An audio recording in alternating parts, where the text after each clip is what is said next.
Hi guys, welcome to another video of FunZone. Hope you are all well. If you are new to this channel, then don't forget to subscribe to our channel and also hit the bell icon so you will get latest updates. Why the Final Fantasy games are classics.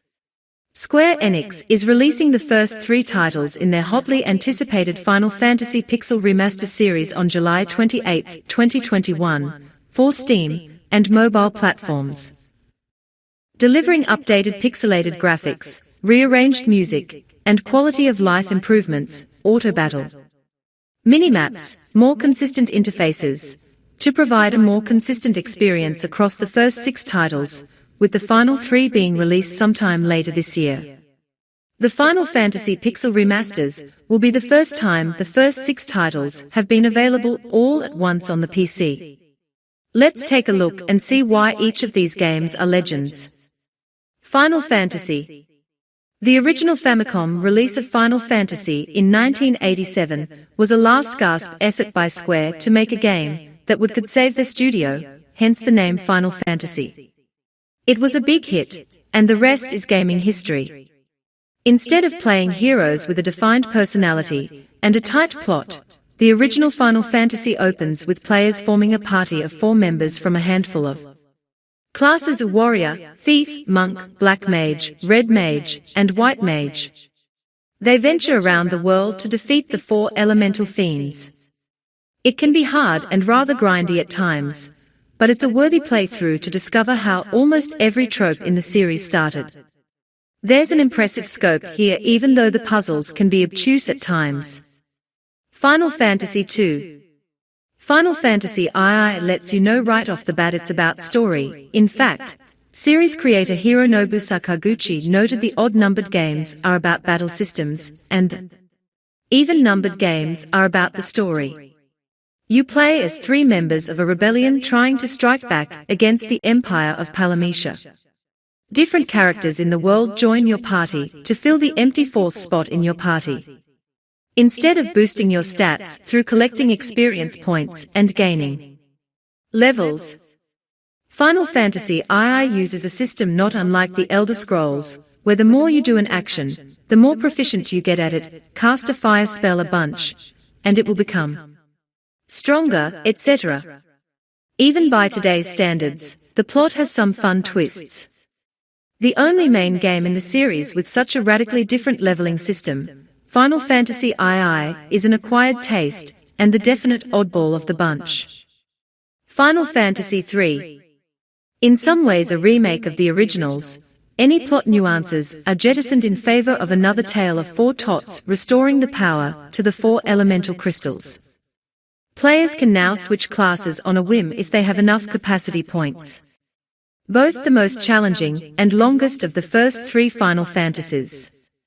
Final Fantasy III demands players think outside the box to get through its many themed mazes, which take advantage of its different classes. The Pixel Remaster of Final Fantasy III will be the first time the game has been released in its original 2D format outside Japan. An earlier release ported to Steam was a port of the polygonal Nintendo DS 2006 release. Those looking for a harsh challenge will find it in spades here. Final Fantasy IV. A sterling example of what was possible on the new SNES console, Final Fantasy IV combines a story that takes place both underground and on the moon. A rich score focusing on leitmotifs for each major character, and a bit more humor than the series had ever seen before. Although the story starts with Cecil, a dark knight who serves the Barren Kingdom, other memorable characters you can play as include Edward the Bard, Rydia the Summoner, and Edge the Ninja. Although battles were turn-based as before, Final Fantasy IV featured the active time battle system that allowed monsters to attack your party while you were making decisions, introducing a sense of urgency. If you've never played a game in the series, this is a good one to start with. Final Fantasy V.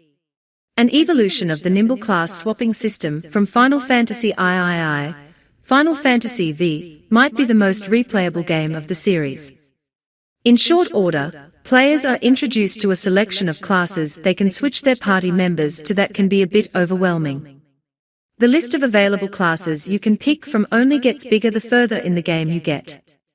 Featuring a relaxing music score, this game is a boon for those who like to perfect every stat on their ideal party before venturing on their next quest. Final Fantasy VI. Final Fantasy VI is the epic to end all epics. It's also one of the longer titles in the series, has a cast of over a dozen playable characters, and a second half of the game that is open-ended compared to the narrative-heavy first half.